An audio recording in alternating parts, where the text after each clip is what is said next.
We're going to talk about events today because there are quite a few coming up in the first half of the year that people need to know about, and they're extremely valuable. Kevin hosts an event called $1 Billion Seller Summit, and I think that this type of event is a work hard, play hard event. The premise there is it's bigger sellers, incentivizing them to come out, bigger speakers that you're incentivizing to actually give really great content because you're paying them. Tell me the premise there, or like how you ended up putting that together, because I've been to a couple of them and they're really, really good. Every single time it seems like you have to elevate the stakes and make them bigger. Yeah, we do try to make it each one bigger and bigger. You know, like the last one, the median seller was $7.5 million. The average was 25. One big aggregator can throw that average, so that's why I like to get both numbers. So half the people are doing over $7.5 million, half the people are doing under 7.5. And some people always think, well, I got to be doing millions of dollars or billions of dollars to come to this. And you don't. I mean, if you're doing $500,000 or more, you'll get an ROI on it. The bigger, the better. Like you said, we try to make it an experience. We try to actually, it's not just, you go to so many conferences, a lot of them is just you show up, you listen to some PowerPoint presentations, some of them are just gibberish, recycled podcast episodes or just useless. And you go to, you know, some mixer where it's really loud music and it's a little past cheap hors d'oeuvres and maybe a drink coupon or two. And that's the extent of it. And maybe a boxed lunch if you're lucky, if you get a lunch. And so we're like, we're going to take this to the next level and actually make an experience of it. So that's why we're bouncing around. We did Puerto Rico, then Hawaii, and then Iceland. And so we turn it into a total experience. And so it's not just high quality content, where I have a lot of people that submit to me that want to speak, and I'm very selective. I make a contest out of it with the speakers. So they're competing for cash prizes to be best speaker. And I publish a list at the end of who's in the top 10. And then if there's 15 speakers and your name's not called, it can be a little bit embarrassing. You're like, shit, I didn't do too good. What happens is the speakers are constantly trying to up each other. So the first person goes, they see something like, holy cow, that was really good. I got to add something to my slides. And so throughout the event, there's constantly slides being updated so that they can level up and try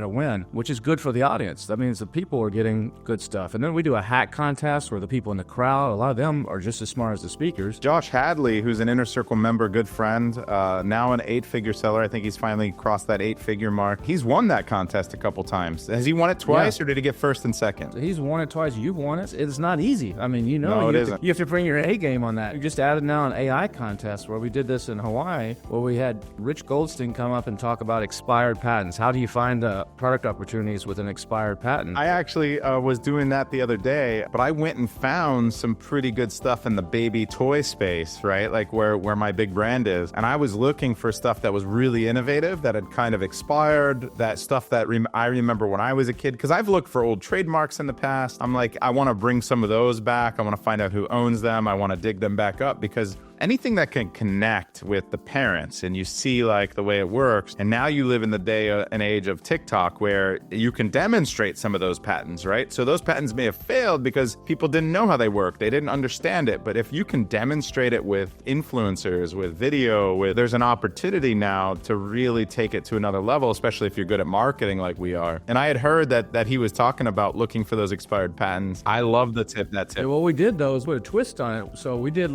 he showed how to do the expired patents, and then we had everybody divide up into groups, and you had an hour and a half, your groups of 5 or 6, and you had to actually find an expired patent, put a spin on it with AI, use AI tools to actually create a new version, then actually create the listing, create the marketing, create the social media, all in an hour and a half, and then the last 30 minutes we presented it. Wow. So each group, we had 18 groups, I think it was, and you sat at your table, and we zoomed it up to the big screen, so you didn't have to get up on stage and waste time with all that kind of stuff, and you showed a presentation of this is what we came up with, and these are the tools that we use, and out of that was some really cool stuff. And we're doing that again in Iceland. And then we have, we're in Iceland, so of course there's volcanoes, there's glaciers, all kinds of cool stuff. We're doing this one in their National Event Center, so it's a cool setup. It's like a theater, almost like a incline theater, and so we're doing it TED Talk style. We got Vikings, we got a VIP dinner, a whale place, we got an experience day. So if you've been to 3 or more, you get to go out for 11 hours out and see the geysers. Is like Yellowstone. How many have I been to? Have I been to 3?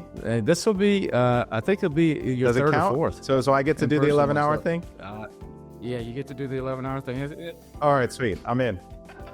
You get to go out and go on glaciers, see the Continental Divide and all kinds of cool stuff. Big Jeeps, overland Jeeps. Dude, I love the way that you also reward coming to multiple events, that you always have some way to give back to the people who have been to other events, because people start to really build a lot of friendship, camaraderie. I mean, when you meet the same people at multiple events, you really get to know them, their businesses, their strengths, their weaknesses, and then you become friends. And it goes beyond just being someone else in the space. Like, we've become good friends over the years. We talk about personal things offline, different things that we're facing. Building that tribe of other successful people that are very bright, that have these issues, can help you get through some really tough times. Like when Jennifer and I had our account suspended last year, that was a really trying time for us, but it was the community, it was us reaching out and asking for help to all the people in our community that we had met through these events, through teaching, through other things, that really helped us get through that.